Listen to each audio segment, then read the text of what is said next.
Welcome to This Explainer. Today, we're doing something a little different. We're walking through a survivor's retrospective, basically looking back at the journey of overcoming emotional dependency and really decoding those invisible traps of toxic dynamics. If you've ever found yourself just completely stuck in a draining relationship, wondering, wait, how did I even get here? Well, you're absolutely in the right place. We're going to break down how emotional control slowly and silently chips away at your self-worth, often completely undetected.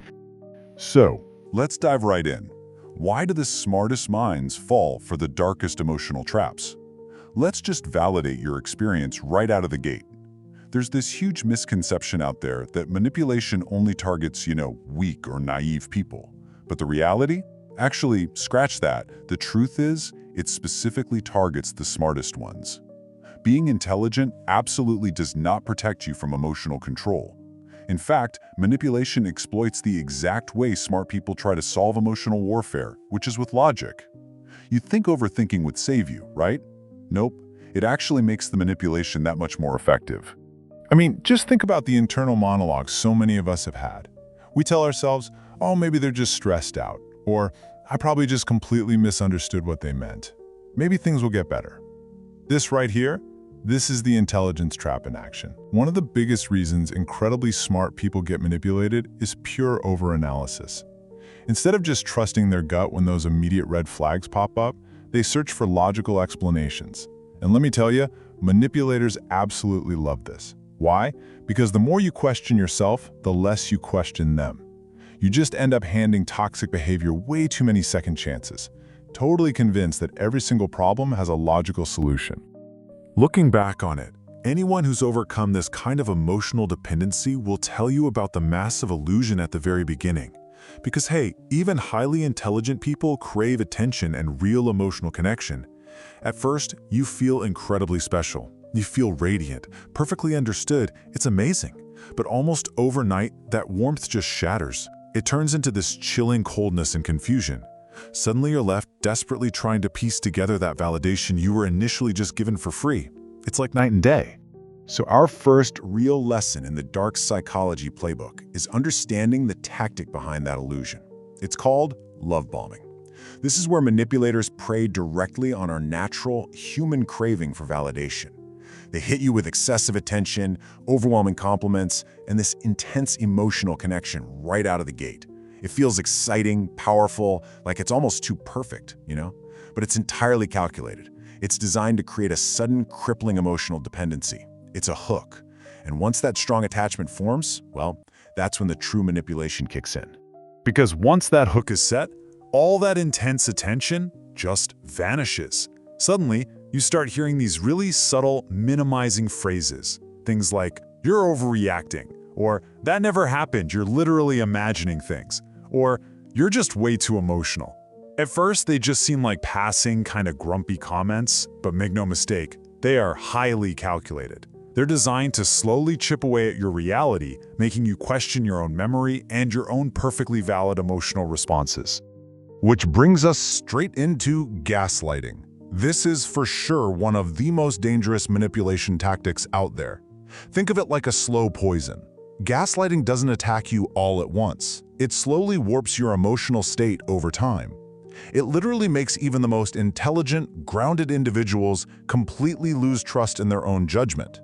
And here's the truly terrifying psychology behind the whole shebang. Once someone loses trust in their own mind, they naturally start deferring to the manipulator's version of reality. They become infinitely easier to control. But you gotta wonder, why do we stay when things get this bad? It usually boils down to a single, pretty heartbreaking thought. If I just love them enough, they'll change. As empathetic people, we desperately want to heal toxic behavior with love and patience. But here's a really harsh lesson from our retrospective. Manipulators almost never change through sympathy. In fact, they don't look at your compassion as a beautiful gift, they just see it as another weapon they can use against you. Because of this empathy trap, we end up stuck in this brutal cycle of emotional whiplash. You become totally exhausted trying to save someone who secretly loves having all the power. They hurt you, they withdraw, and then, literally right as you're about to throw in the towel, they offer this sudden, random burst of temporary affection. So you just burn out, constantly waiting and hoping for that good version of the person to come back. Psychologists actually have a specific term for this destructive pattern: intermittent reinforcement. And why is it so incredibly hard to leave? Because this totally unpredictable cycle of hurt and affection literally creates an addiction-like emotional attachment in the brain. Experts closely compare it to a gambling addiction. Your brain gets hooked on those random, unpredictable emotional rewards. This is exactly why these toxic dynamics are so devastatingly hard to break away from. It's absolutely not because the victim enjoys the pain, it's because their brain has become biologically attached to the emotional unpredictability. Now, watch how the trap tightens over time through emotional isolation. In the first few days, you're hearing about how incredibly special you are. But give it a few weeks, and the manipulator starts planting these really subtle seeds. Things like, your friends don't really get you, or your family is just jealous of us. Fast forward a few months, and the narrative morphs into, you only need me. They slowly and methodically just sever your emotional ties with your supportive circle. And the reason they do this is super simple. Isolation equals control. When you're emotionally dependent on one single person and you've been cut off from trusted voices, you totally lose your grounding. Without those outside perspectives from friends and family to shake you and say, hey, the way they're treating you, that isn't normal, the manipulation becomes basically invisible to you. You get trapped in an echo chamber that they built. In this isolated state, whenever you actually do try to, set a boundary, they immediately deploy guilt-tripping tactics. They'll drop lines like, after everything I've done for you, or, wow, I guess I'm just always the bad person. Notice what happens there. Instead of discussing the actual, totally valid problem you brought up, the manipulator turns the conversation into this overwhelming wave of emotional pressure. They make you feel incredibly guilty just for having feelings, until eventually, you just stop expressing your concerns completely to avoid the inevitable fight. And that leads us to a pretty stark reality.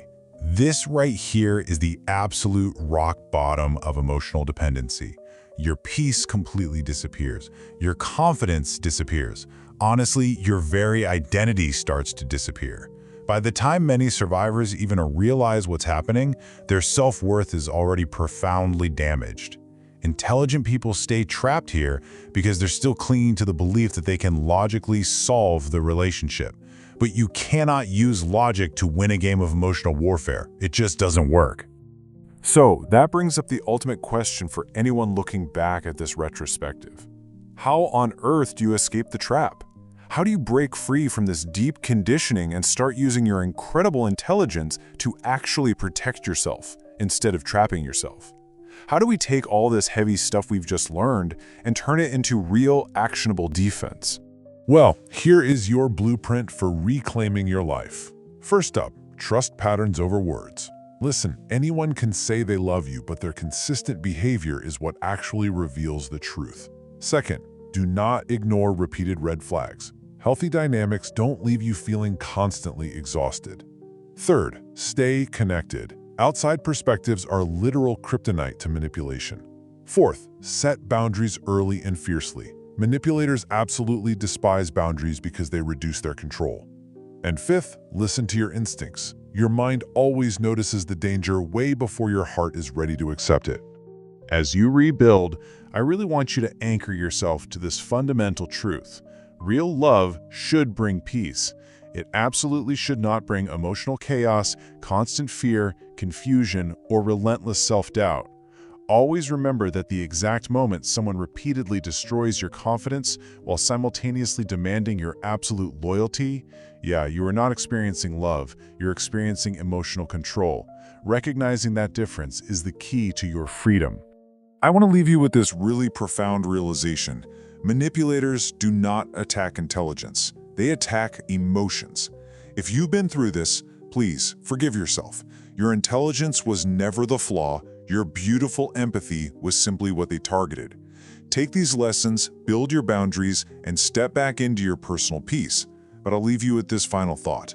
Now that you know the manipulator's playbook, what is the very first boundary you're going to draw today to take your power back?